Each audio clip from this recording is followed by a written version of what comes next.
Hello, welcome back to Unposed. We are on episode number 5. Today we're going to talk about what happens when women fight back. Today's episode is a powerful one. The interview goes deep and hits kind of hard, so I'm going to let the interview be the bulk of this episode. Before we get into it, I want to say something that I feel like is really important. When we talk about all of these things, it can be easy to compare, to hear someone else's story and think, mine doesn't look like that. Or in today's episode, to think my fight isn't that big. And the truth is, every woman's fight is going to look different. For some, it's loud and obvious. For others, it's quiet, internal, ongoing. Your fight might not look monumental, but it doesn't make it any less real, and it doesn't make it any less worth fighting. This episode is here to remind you that whatever you're facing, you're allowed to fight for yourself. That fight, it matters. Today, you're going to hear Heather's story and what it looked like for her to fight back. Let's get into it. Welcome. Thank you. I'm so glad that you're here. Oh, I'm so glad to be here. We've actually done this before. We have, I was on your podcast. Now you get to be on mine. which is so crazy. That was so long ago. It was I kind so of long forgot ago. about it, but I love it. But whatever. Well, will you do me a favor and just introduce yourself? Yes. Tell the listeners who you are. I would say that most of them know who you are. If you've followed me for any amount of time, you've heard me talk about Heather Baker. You've heard me brag about her. She's one of my dearest friends. But tell us who you are. Okay. Well, I am Heather Baker, professional makeup artist. Gosh, I've been in the beauty industry almost 20 years now. And I absolutely love, love, love what I do. And while, yes, lipstick, blush, eyeshadow, those things are so fun.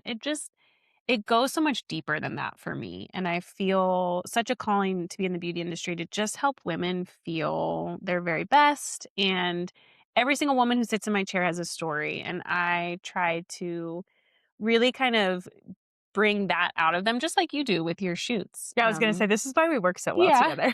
Because it's about so much more. And Yeah. I love creating spaces for women to feel seen and to share their stories and to talk about the hard things in life and have fun while doing it, you Mhm. know.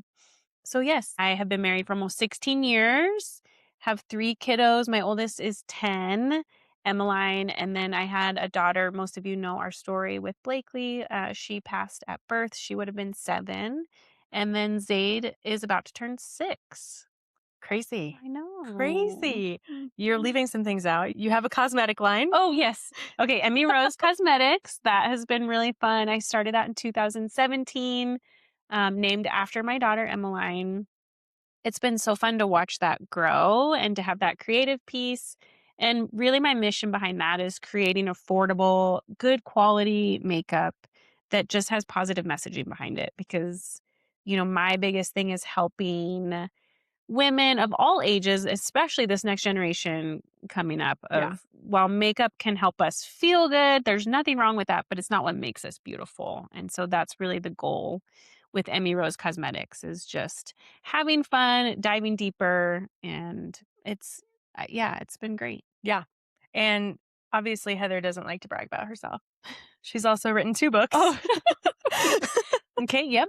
Okay. Yeah. Yes, the first, and actually in this last year, which is so crazy. I started a year ago, and now we're getting ready to come up on the second one getting published. Our first book is called Us After Loss. I wrote it with my husband, and it is just a guide for couples walking through loss, infertility, miscarriage, of just how to survive, because it can be really hard in your marriage. And that was such a huge passion of ours, was to help couples see, if you can make it through this, you can make it through anything. So it was really special to be able to put it in a book Mhm. and get it into the world and just carry on Blakely's legacy. And then the second one publishes here in like a month and a half. Woohoo! Yes, I'm so pumped. And it is just a part of my story that is hard to share, really reclaiming and healing from sexual abuse. And, 2 books I never really wanted to write, but my publisher said the books that nobody wants to write are the books that need to be written. Absolutely. And so I just want to share, because I know for me in my healing journey, the only thing that helped was hearing other women who had done it. Yeah. So Yeah. People need to know that they're not alone in it. yeah, Yeah. totally. It's so funny because I get so excited about your books and I'm like, oh, I hate that she had to write that. I hate that you had to go through all of that, but also I'm just so proud of you. I'm so proud of you for spending the time to put it into words, to make it realistic to people, or for people to feel seen Yeah. in that, in something that maybe they've never even shared. So Yeah. it's such a beautiful thing. What do you do for fun? Oh, for fun, I love Muay Thai, so I like to fight. Not street fighting. It's controlled. She's a little scary. I got into Muay Thai, gosh, 3 years ago. Fell into it because of my daughter. I put her in jujitsu, wanting her to be able to know that her body is hers, that she can be powerful and strong, and just give her some of the tools to fight back.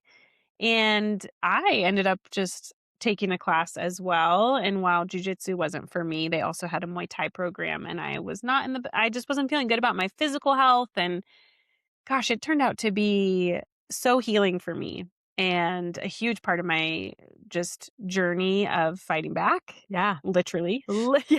And I love it. So I actually coach kickboxing, and so I love Muay Thai and fighting, and then just getting to experience the world again through my children's eyes. So that is where I'm at in life, is just learning how to play and how to be a kid again. Yeah. And whether that's, an amusement park or the pool or sitting and coloring with them, Yeah. that to me is my fun right now. Yeah. Is going back to that age and having fun. And I think that's such a beautiful thing because once everybody, knows your whole story, for you to talk about being a kid with your kids Yeah.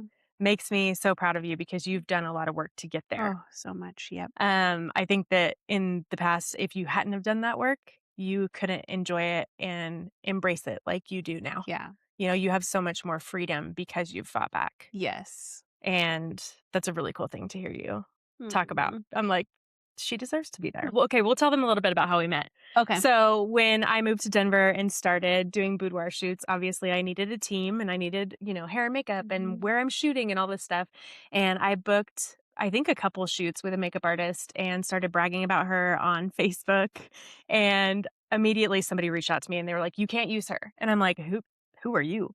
And they're like, she's in, like, basically the community of makeup artists all knew that she was stealing people's work and that she Yeah. was presenting herself in a way that was not accurate. I yeah, it kinda was not remember that. Yeah. not accurate. So that makeup artist was like, "Can I put you in this Facebook group and we'll just, see if anybody's available?" I'm like, "Yes, please." Like, thank you so much, Facebook networking. Yeah. Yeah. Because I knew no one at the time. Mhm. So somehow in the list of people that came across my lap, Heather landed there. And I was like, look at her work. And I was just Oh. became quite obsessed with how you are just so talented and so Oh, incredible with thank what you you. do. And so I was like, I will work with her. And then every time we reached out, she was booked. I felt Every so time. bad. I'm like, "What about this date?" "Nope, I'm booked." And I was Yeah. like, "She just doesn't like me." I'm I just know. kidding. So finally I was like, "You tell me when you're available and I will book it then." And we did. Yes. And The like, rest is history. it really is. Like, I latched onto you I and was you so latched onto grateful me. that you were patient because I felt so bad. I was like, she's never going to reach out. She probably thinks it's like personal when really I just was a crazy schedule. Yeah. Well, So she calls it patient. I call it stalking. It's fine. I was like, "I will get her." and you did. I did. And it turned into, as I got busier, I was like, what if we shoot every Friday? And we Yeah. did. And then you helped me get into my studio, which I talk about in episode 1. Oh, Like, it's just all these really yeah. cool things that lined up for us work wise. But then we just like started just integrating a little bit more. Yeah. And Our really, families met. yes. And Yeah. And so really just doing life with you is Yeah. just it's such an honor and a blessing to like do that by your side. And then we get to work together too, which is fun. yeah. And, It's the best. go on trips where we work Mm-hmm. and play. Yeah. It's so A little bit of both. it never feels like work with you. Yeah, I love it. I know. As I was building this podcast, knowing that I wanted to do an episode, What Happens When Women Fight Back, you were the first person that crossed my mind Mm. because you have fought and you are still fighting. Yeah. And you're just such an example of somebody who has decided that they're not just going to let life happen to them. Yeah. They are going to fight against the things that would pull them under Yeah. and live their life in a way that breaks cycles. Mm-hmm. And it's just so beautiful. So Thank you. you have to be the one, Yeah. not just because you're a Oh, that scrapper. means- Not because I could fight you physically too. Oh my gosh. But I would love for you to share a little bit of your story throughout these questions because I know you have so much to share. Yeah. And we'll probably do 2 or 3 more with you, just telling stories about hotel rooms and Oh my gosh. blushes. Yes. Yeah. Mhm. But then also telling stories about how you show up for yourself and Yeah. fight for yourself. Everyone just has so much that they can learn from you. Oh, thank you. But when you think about as a fighter, Yeah.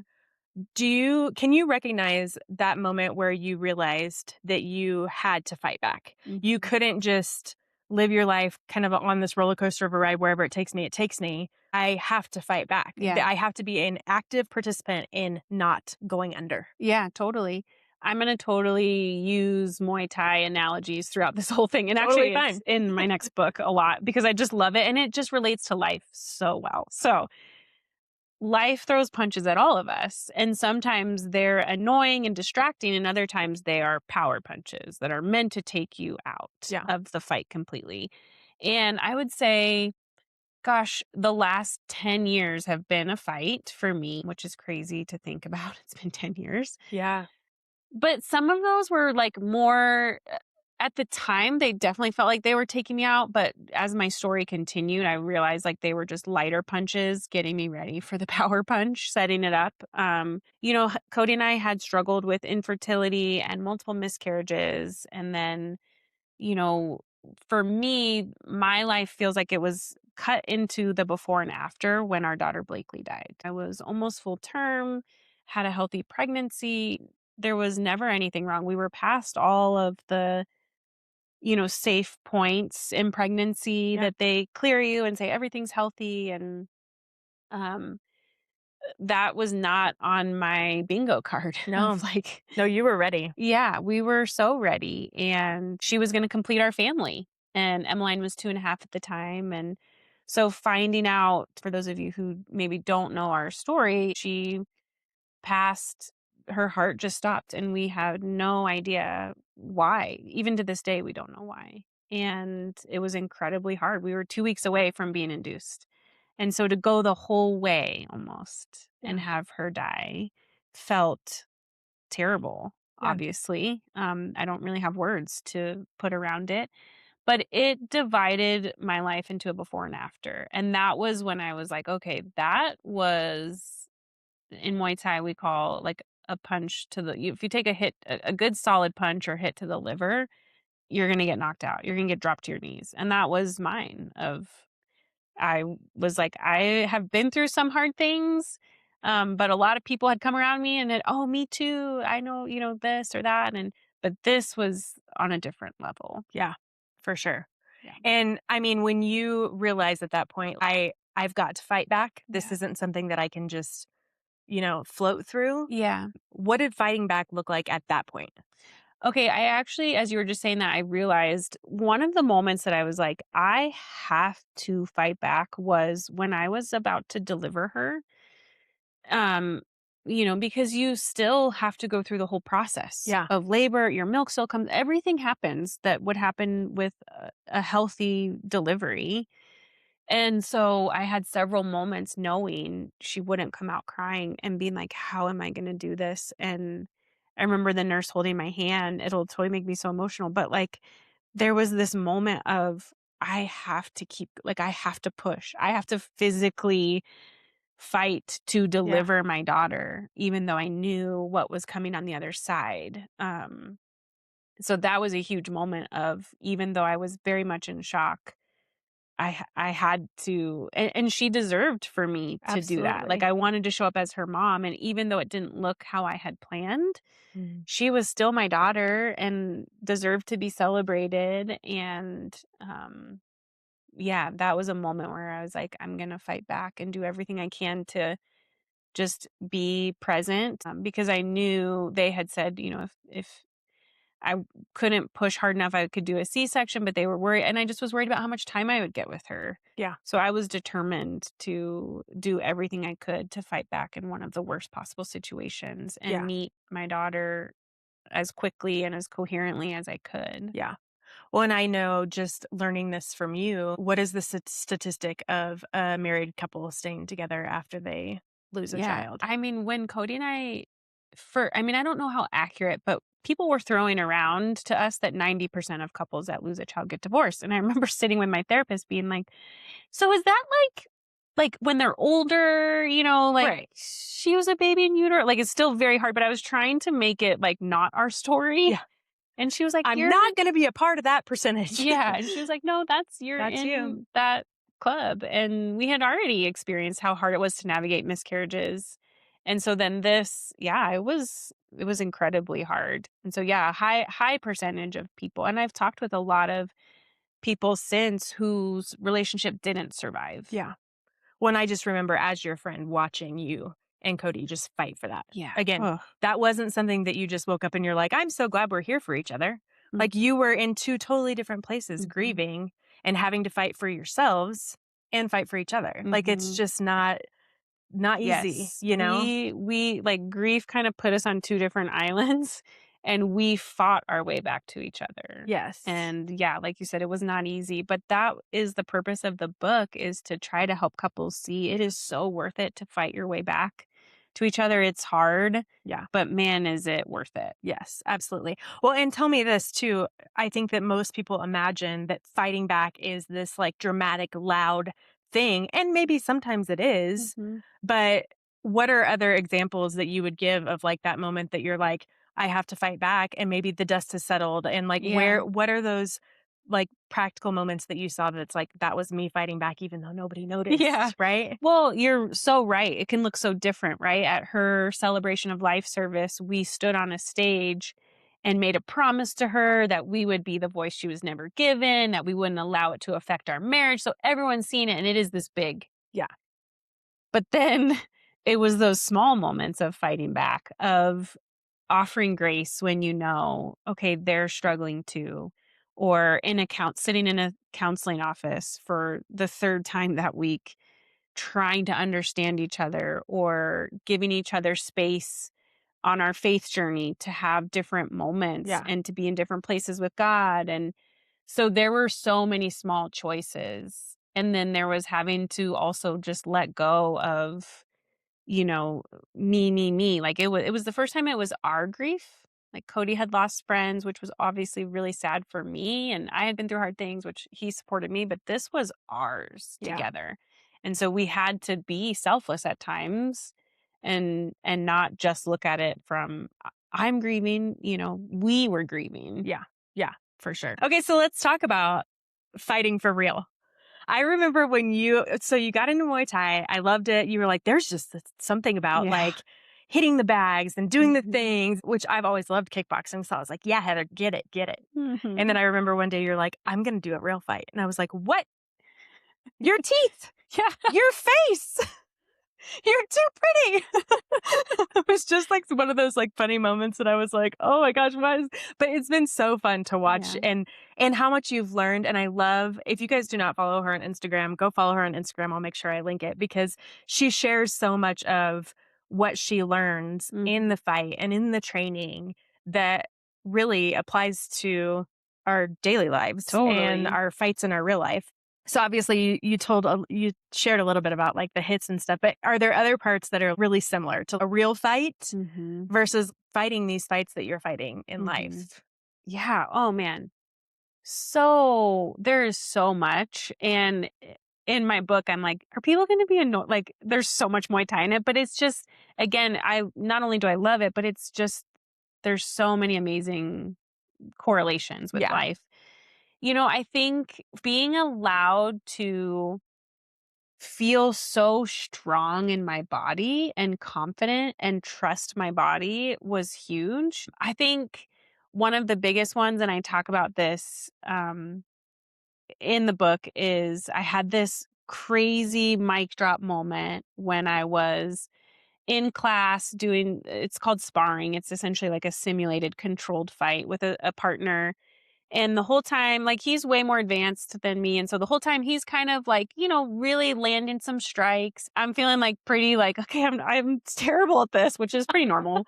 But he kept telling me, like, when the round stopped, he said, "Hey, I want to like give you some advice." I said, "Please tell me all the things." He's like, "You're letting me push you around. Like, you're letting me own the space and I'm just bullying you."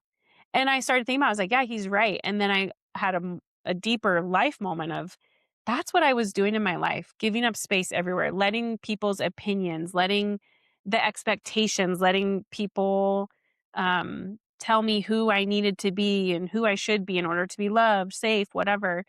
And I was just giving up space everywhere in my life and just kind of going and moving around and not standing my ground. Yeah. And so I told him, I said, wow, it's funny that you say that because I actually live my life like that too. That's wild. And yeah, he said, oh, I know. Most people fight how they live their life. Wow. I mean, it was like a mic drop. Oh, 100%. And so he said, we're going to go another round and I want you to make me not like, do not move. This is your space. You stand firm. Yeah. And you demand respect. Like, this is who you are. And so I was like, okay. So we go again and I feel myself wanting to back up, wanting to, and I didn't. And yes, Yeah. I took some hits. I for sure, like it's not like he was nice about it. He didn't go easy. Right. But I stood my ground and I said no and I fought back. And the difference, I mean, I left that day having a major life lesson learned. Absolutely. Where had I been giving up space? And sometimes we just need that person to remind us, to give us permission almost Mhm. to stand your ground or to point it out. Hey, you're not standing your ground. And Yeah. so that one was a big one for me recently. Yeah, absolutely. Would you say when you were training for your real fight or even during the fight that there were moments that you were like, I just want to quit? Oh, absolutely. I wanted to quit the whole time. And I was like, why am I doing this? I would cry every night on my way home because it's painful too to your body. Yeah, absolutely. And a lot of people in my life still don't understand why I chose to do the fight, and that's okay. And really, the reason why I chose is because life had already thrown so much hard stuff at me, Yeah. emotionally and mentally. I wanted to see physically who I was when the punches became real, because life had already thrown a ton of punches. And for me, I was like, if I can get through that, I can get through this. Yeah. And I wanted to use that resilience that life had kind of already taught me and take it into this process.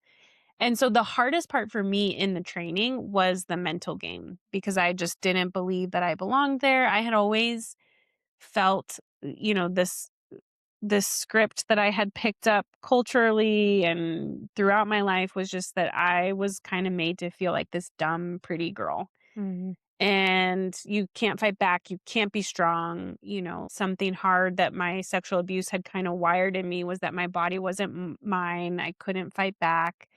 And so when I started training for the fight, a lot of stuff came up for me mentally, of believing that I belonged there and that I could fight back. And that was the hardest thing to fight against. Yeah. The physical was brutal, but the mental absolutely. was way more. Well, and I think a big question there is like, what kept you going? Like, obviously, you wanted to quit every single time. Mhm. And is it that you're like, if I can prove this to myself, then I can also do this in my real life? Or was there anything else that just like kept you going? Yeah. I think for me, when I say I'm going to do something, I do it. Yeah. And so I was like, I'm doing this. And so I knew there was no getting out of stubborn. it. You're Yeah, saying you're stubborn. I am stubborn. So there's that. In the best way. I do think it was this full circle thing for me of healing. Yeah. People were like, oh, it's a fight. It was never about the fight for me. It was about so much more. It was reclaiming. Yeah. Just so happened to be in a ring with another person. Yeah. Yeah, for sure.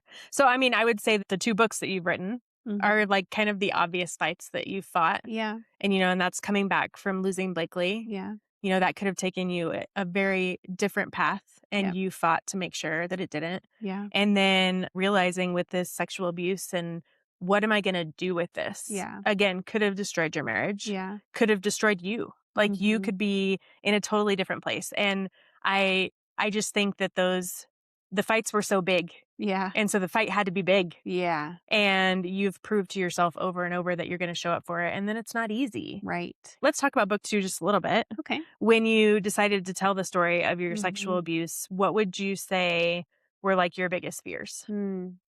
Well, I'm gonna be real vulnerable and honest. I'm a month and a half out from it publishing, and I have a lot of fear because it is scary. It's to put it out there. Yeah. At this point, my calling is greater than my fear, but that doesn't mean that the fear is not there. Yes. But it's been so interesting because the more I have shared my story with people, like at my women's events and things, so many women come up and say, me too. And it breaks my heart. I Yeah. hate that so many women will resonate with it.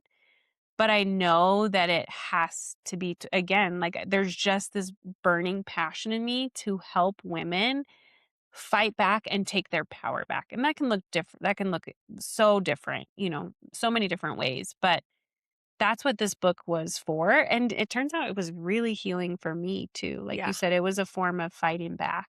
And so, Yeah. yeah, I've been literally fighting physically and, with these things too, to just take back my life and hopefully along the way show women that it's possible. Yeah. Well, I think that's a beautiful thing to say too, because going into anything that we feel like we're going to be fighting back, we're going to have fear. Yeah. And I unfortunately have to tell you that those fears are probably going to come true. Mm-hmm. Mm-hmm. Maybe not probably. Maybe some of your fears like are, bigger in your head than they will be in real life. But when you fight back, this isn't now an easy road. Mm-hmm. Well, and everything good in my life that I have came from also being scared at some point, but just going for it. Yeah. So I have to remember that too. If I didn't have fear, there might be something wrong. Right. Yeah. You know? Absolutely. Yeah. If I wasn't scared, this would be easy. Yeah. I love this question. What are some signs that someone might be needing to fight back, even if they don't realize it yet? Ooh, that is a really good question. Think about it for a second. I want to backtrack a little bit to when I first met you. And like you said, you had maybe been married for a handful of years at that point. Mm-hmm. You know, the beginning years of marriage is not easy, right? Right, Marriage right, is not easy. right. There's so many things that we are already, fighting these little fights, Mm-hmm. throughout our lives and relationships and Yeah. showing up for ourselves and taking up space and all of these little fights that we're fighting. Mm-hmm. But I know that there was already a fight that needed to be fought in you that you hadn't even realized yet. Totally. And as things, I think Blakely, her life, Mm-hmm. obviously, I think she saved you. Yes. And Absolutely. it's such a beautiful thing to just see all of that come together. And everything in me wants to be like, gosh, if when life was so easy, right? Yeah. And we were young and barely married and hadn't dealt with any of this. But it's like, if you didn't fight these fights, you wouldn't be the person that you are today. Right. Right. And so I want to encourage women who are like, I actually think I might have a fight to fight, but I can't even name it yet, which you Mm-hmm. were there at one point. You could Absolutely. not name that fight. Yep. What would you say are some signs that they might have that they Mhm. need to start paying attention to Yeah. the need to fight back? Totally. Well, I was thinking of a couple things when you were just saying all of that. One, yes, I do always say that even though Blakely lost her life, she helped me find mine. And so out of this, heartbreaking, painful, like that before and after, for me, she has just sent me on this journey of really finding who I am. And I'm so grateful for that. And also, just like you said, there are small things. Like sometimes I'll talk to women like, oh, I haven't experienced anything like you. I'm like, no, we all have our stories. And you can't compare. And at one point, a 6-week miscarriage was my 10. Yes. Like that was my punch to the liver. Like and then as life went on, the punches got a little bit heavier. Yeah. So we all have our stories and they're all different and we can't compare. So I definitely want to say that. Like I don't want women to be like, well, I don't have that in my story, that, so I don't need to fight. Right. I would say one of the biggest things I learned, and I actually didn't learn this until like Yesterday? maybe well, let's see. It probably was this time last year. Okay. I had this constant need to run. I couldn't sit still. And I called it ambition, and I'm an entrepreneur and a business owner, and I'm going to do this women's event, and I'm going to write this book, and I'm going to train for this fight. And I could not sit still. I was always having to do something. Mm. And some of that is my personality. Like, that is me. I run at a high capacity. I can do that. And at the same time, I started to learn I was doing all of these things, prepping for my fight, and it was so awesome. And I was busy, busy, busy. And then the fight ended and I got depressed. And then, okay, I'm going to write a book, and, it's so busy, busy, busy. And then the book publishes and I get depressed. And I'm going to do this women's event and it's awesome. And then it ends and I'm like left with like the dust settles and I'm depressed. And so I kind of started to notice this pattern of like, there's something there. Like and I kept then just on to the next. What else could I occupy myself with that would keep me from facing this depression? And that's when I had a really serious conversation with my counselor of like, why is it so hard when I don't have that next thing? Like my life on paper looks amazing, Right. but why am I struggling so much? I have my kids right now are healthy and my marriage is good and all these great things. So what is going on? And turns out like I was just running Yeah. from really facing some of my trauma. Yeah. And I needed to like be still for a little bit. And I Mhm. still had some things in my story that I needed to face. And I think for me with Blakely, I wanted to turn my pain into purpose. And that is healing for me, but it can't be for a while. That was what I needed in order to feel okay. And I was just pouring from an empty cup, trying to help others when I was the Yeah. one who needed someone to pour into my cup. Yeah. That's a great answer. And honestly, when I was thinking about it, a lot of the things that I thought of were more quiet, where Mhm. yours was like this striving, go, run, Yes. don't stop, don't be quiet. Mhm. You know, for some women, it may be like just staying small, where Mhm. they don't feel like they can take up space. And it's like Yes. maybe that's a sign that there's something that you need to fight back. Yep, absolutely. Stand your ground Yes. or people pleasing, right? That Hmm. for me, I couldn't say no because I didn't want to lose love. I didn't want to lose belonging. And so, yeah, it could be the opposite Right. of, yeah, not afraid to be seen because there's a cost to both. There's a cost to being seen and there's a cost to not being seen and Yeah. staying small and, Yeah. yeah. And also, I think just feeling stuck. Yep. I think as women, if there's whether it's you're stuck in this running thing or you're stuck in this stay small thing, Yeah. it's like there's a fight that maybe you need to fight. Right. And I will say, here's another analogy for you. There's a thing in Muay Thai that we talk about. It's called shelling up. So it's when you have your guard high, your gloves, you're protecting your face because obviously you don't want to take a lot of punches to the face that's going to take you out of the fight, Right. but you don't have the energy to fight back. So you shell up. You keep your gloves in front of your face. You keep it so that you can still see. You catch your breath and you're looking at your opponent even though the punches are coming in you are protected, you're taking less damage, but you're looking for your opening when you're ready to strike back. I am in a season right now of kind of like shelling up and knowing that that's not weak. That Oh, is me absolutely. like slowing down, waiting for the opportunity to fight back in other ways. But I just wanted to keep spamming punches. And those fighters always gas out. They will never be able to finish the 3 rounds. And Yeah. so in life, that is okay. That's not weakness. Like, I Mhm. want women to also hear that. Like, if you're in like a phase of life where you're like, I can't even stand up, let alone throw a punch, Yeah. that is still very much part of the fight. Yes. You will get there. That is not weakness. That is actually very smart Mhm. and calculated to know, like, catch your breath and then go back into it with intention and not just spamming, Yeah. you know, punches and, Yeah. And like you said, just like you'll fizzle out so fast. oh, yeah. Yeah. This is a marathon.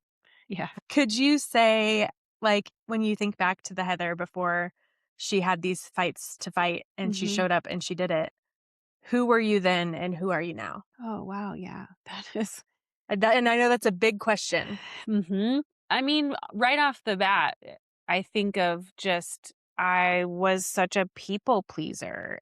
I am the person who will do anything for anyone. My goal in life is to love people well, Mhm. but I was getting that confused with literally dying to myself Right. and doing everything for everyone else and keeping everyone else comfortable.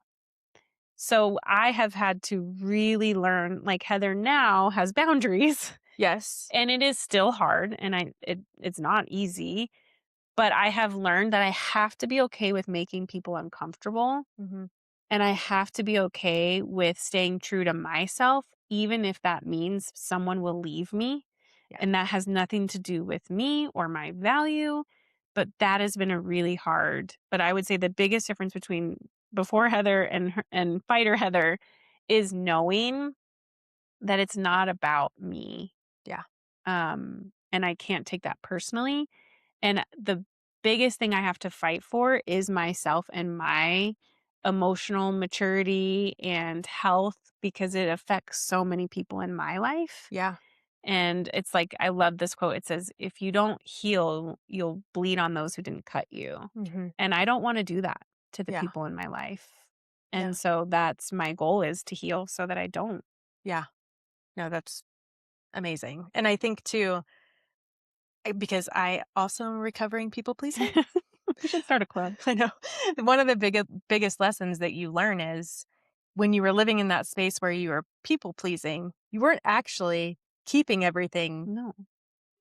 happy and good and comfortable. Right. People were still uncomfortable. Yeah. You know what I mean? So as you get out of that space and you go, oh, I'm just doing what I feel is right now, or staying Mhm. true to myself. I'm making decisions that I know are going to better me, Yeah. even though they may make you feel uncomfortable. You realize, and this is just a word of encouragement to all my people pleasers, that as you learn how to step out of that, it it actually doesn't feel as scary as you think it's going to. Right. Well, and you start to go to a different level with your relationships, Hmm. because you start to see who sticks around Yeah. and who truly loves you, who truly can say, "Come as you are, Yes. and you don't have to be anyone else." Yeah. And that is hard because I've lost a lot of people. And at the same time, though, the people who have stood beside me are these solid people who see me, who don't want anything else from me besides who I am, and they celebrate that. Yes. That is one of the most overrated things in life to have, you Absolutely. know? Yeah. Or did I say that right? The most Underrated? under well, overlooked, maybe, is what I Okay. meant? Okay. Like, Yeah. the most Yes. overlooked luxury is Yes. that is, like, to have someone who can truly just see you for who you are Yeah. and be okay with your boundaries, and maybe they sit in some discomfort with you, or, you have those hard conversations, but they stay. Yeah. I mean, that's huge. Yeah. For sure. You start in this place where you're not sure how to fight and you feel very powerless. Mhm. And then as you learn to step into this and throw the punches or shell up when you need to, but continue to show up for yourself over and over, that that it feels very powerful, Yes. right? Yes. You don't think that you're going to get to that point, but Right. then you look back and it's like, what would you say to that version of yourself now? Right. Like, what Right. would you say to her to tell her to keep going? Man, I would tell her, the minute you choose to fight back, you have an opponent that's ready to throw punches Mm-hmm. back. Yeah. So you have to be prepared that it's a full on fight, Yeah. and it will be the hardest thing that you do. But man, is it worth it? And I do feel, this season of my life, I do feel like I'm a little bit on the other side of the fight, with my hands in the air. We always do that. Like, after the fight, they raise your hands in the air. You have this huge sense of accomplishment, Yeah. of, I still have fight left in me, but I did it. That's the season of life I feel in right now. Like, I did it. I'm so proud. I'm living in, like, I'm enjoying the fruit of the work that I have done. Yeah. There will always be more rounds. There's going to be another fight, and I'm very aware. And that could be tomorrow, that could be this afternoon. I don't Right. know when that next round will come.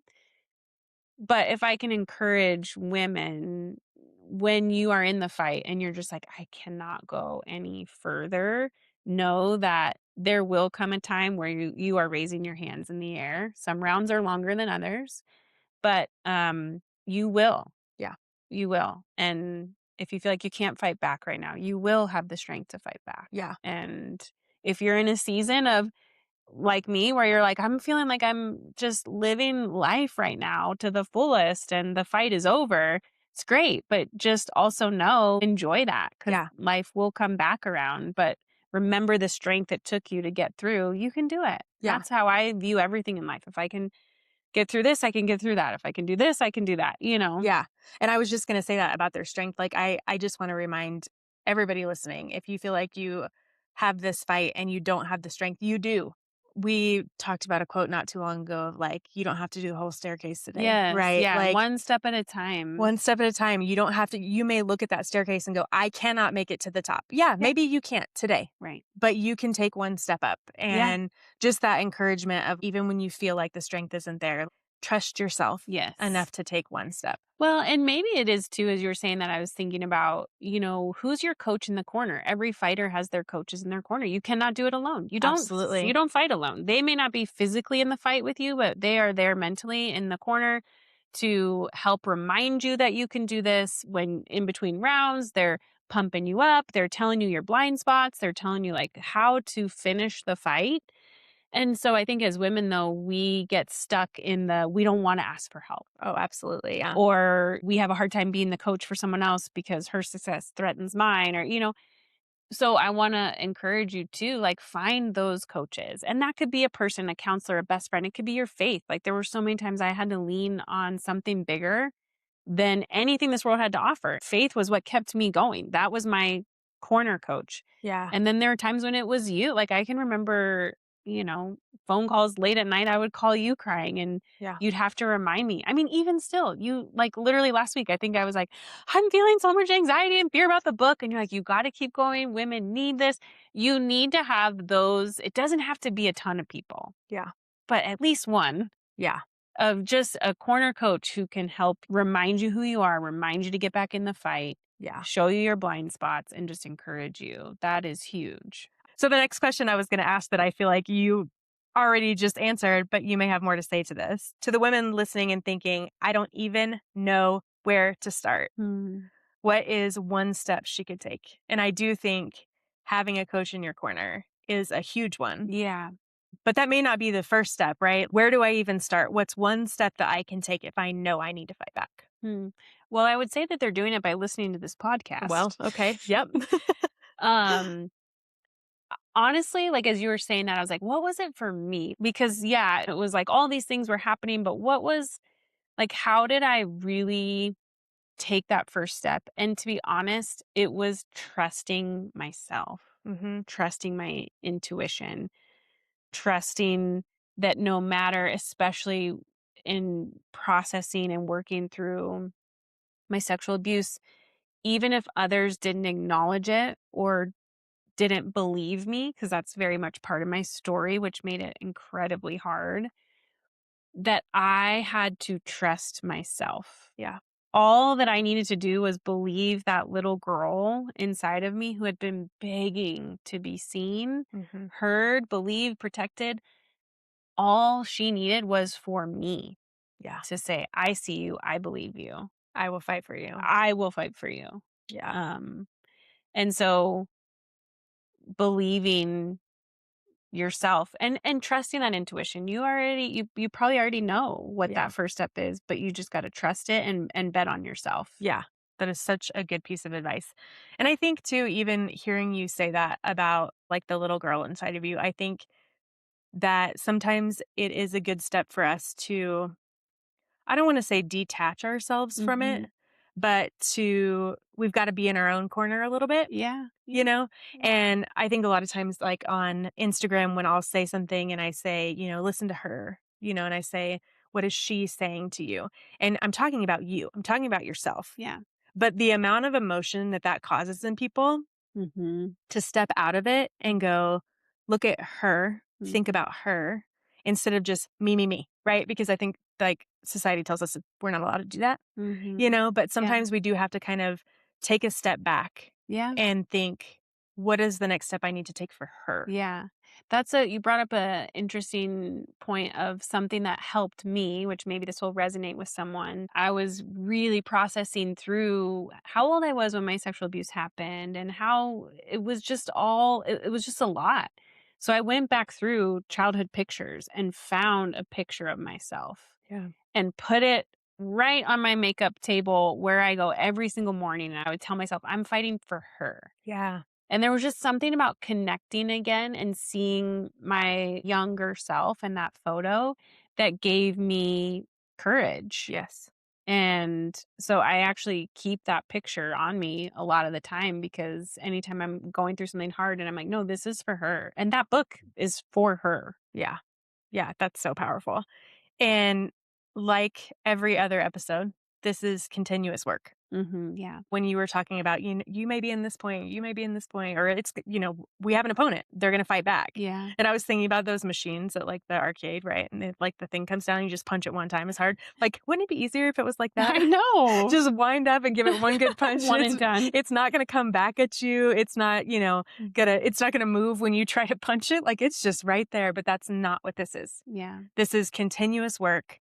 And sure, there may be moments that you can hold your hands up and say, I won that round. Yeah. But we as women have to fight for ourselves Mhm. Otherwise, life gets to just tell you how you're going to live it and who you're Mhm. going to be. And I'm not okay with that. Right, right.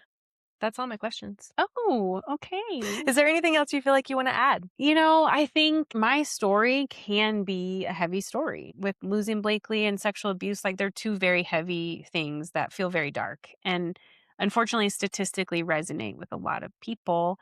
And my goal is, my hope in life is to bring light to dark spaces. And so I Mhm. want listeners to know, whether that's part of your story or not, there's hope here. Yeah. There is healing here. Yeah, I just really want to help women reclaim and take Yeah. their power back. And so if you are someone who this has resonated with and it's brought up a lot in you, give yourself grace, because it is Absolutely. heavy and hard stuff. Yeah, But also know healing is possible. it is. Yep. You can fight back. You get to fight back. Yeah. And like you said, I mean, even taking the time to listen to a podcast like this, Mhm. you are taking a step in the right direction of being in that fight, Yeah. which is scary, Mhm. but don't let the fear stop you because your strength is bigger than you can even imagine. Mhm. And as you step into it and prove to yourself over and over that you can take that one step on the staircase, that one step, Yeah. and you may go down a couple, but you're going to take another one up. You're not going to give up. You're learning to trust yourself more. You're Yeah. learning to hear your voice. You're learning just how to show up for yourself. And it literally changes everything. Oh, it changes everything. And I always say there's no way around, only through. Yeah. And so you gotta face those punches like right Yes. on, because you can try to go around and through and numb, and I did it all.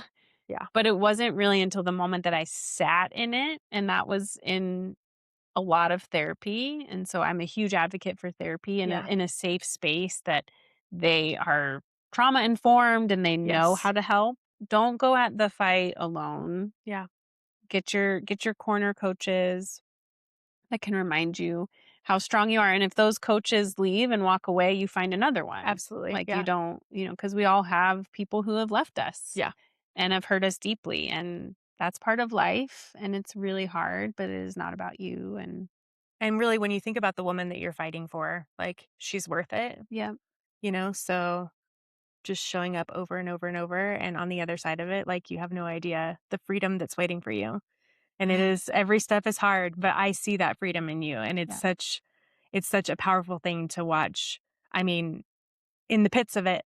And it yeah, is hard and it is hard. yeah. And then the moments that I see the freedom come out of it, it's just it's so worth it. Yeah, and I think back to a time I can remember, and I share this in the book, of getting to a place of I don't know how to keep on living. It was so hard and so dark, and there was just a season of it felt like I was just getting punched over and over and over, and I was just on the ground, not able to get up. And I just remember thinking, like, I wasn't suicidal, but I was just like, I don't want to, like, I can't do this anymore. Yeah.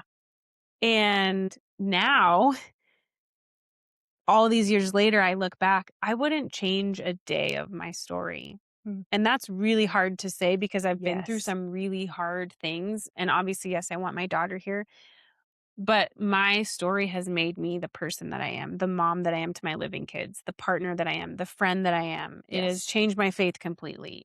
I wouldn't want to go back to who I was, but I needed those people in the middle of it to say, just keep going. Yeah. You're going to make it through on the other side. You will have your hands in the air Yes. celebrating, Yes. because it doesn't feel like that. It feels like a life sentence when you're in it. Absolutely. But here I am kind of on the other side and feeling like, wow, that was really hard and I Yeah. wouldn't change it. Yeah. I'm so proud of you. Oh, thank I'm you. so proud of you. So make sure you pay attention because her book is coming out in like, a little bit. Yeah. We could say the actual day. Can we? Yeah, I'm going to say it on here. Say it. Well, who knows if I've announced this to the rest of the world, but you guys are going to hear. July 14th. Woo! Yep. It is a Tuesday. July 14th. Yep. So it will The book will publish. be out. Yep. I'm really excited. Yeah, but follow along on her Instagram. You share so many good little nuggets that Oh, are just thanks. like reminding us over and over to show up for ourselves and Yeah. in the midst of all the craziness. So, Yeah. You got this. yeah, for sure. We're in it together. Thank you for doing this with me. Thank you for having me. We'll do it again. Okay. And again. And again. I hope you enjoyed your time with Heather as much as I did. as much as I always do, let's be honest.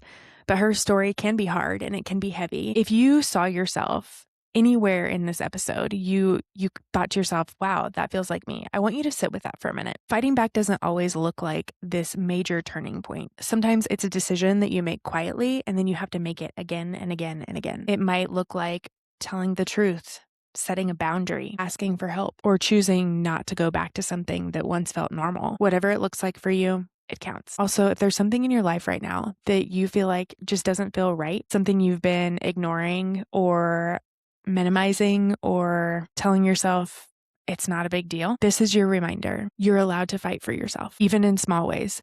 Actually, I'm going to say especially in the small ways, because those are the moments that change everything. And if you're not there yet, that's okay. Maybe you're just noticing it, and that's a start. As I always do, I want to introduce you to a song. This is a really fun part of the podcast for me because you guys know I love music. I love lyrics so much. So let me introduce you to a song called I Need You by Lily Miola. I heard the song one day when I was on a walk, and I had heard it before, and I just kind of was humming it in my head, and the lyrics hit me in a different way. I think when you first hear the song, you hear this cute little love song, But that day when I heard it, I felt like the song was made for my heart to sing to my head or my head to sing to my heart. I was realizing that there were so many places that I was like all in with my heart, but I wasn't using my head, or I was all in with my head, but my heart wasn't there. And when I heard this song, I was like, literally, they need each other. You need to have both parts all in. It's a short little song. I think it's 2 minutes long. So I want you to go find it wherever you listen to music. Again, it's called I Need You by Lily Miola, and just give it a listen. And finally, I just want to ask you a simple question. What is one way you can fight for yourself this week? I'm so proud of you for taking these steps, especially because we know the things that come next might not be easy, but it's so important. And you're worth it. It's funny, at the end of these episodes, sometimes I'm like, I want to say, I hope you enjoyed this episode. But some of these episodes are hard and heavy. And sometimes at the end of it, you're like, ugh, I have some work to do. So thank you for being here. I hope that these podcasts can just be a little voice in your ear throughout the week. I so enjoy walking you through these steps that will help you fall more in love with who you are and live your life with confidence. See you next time.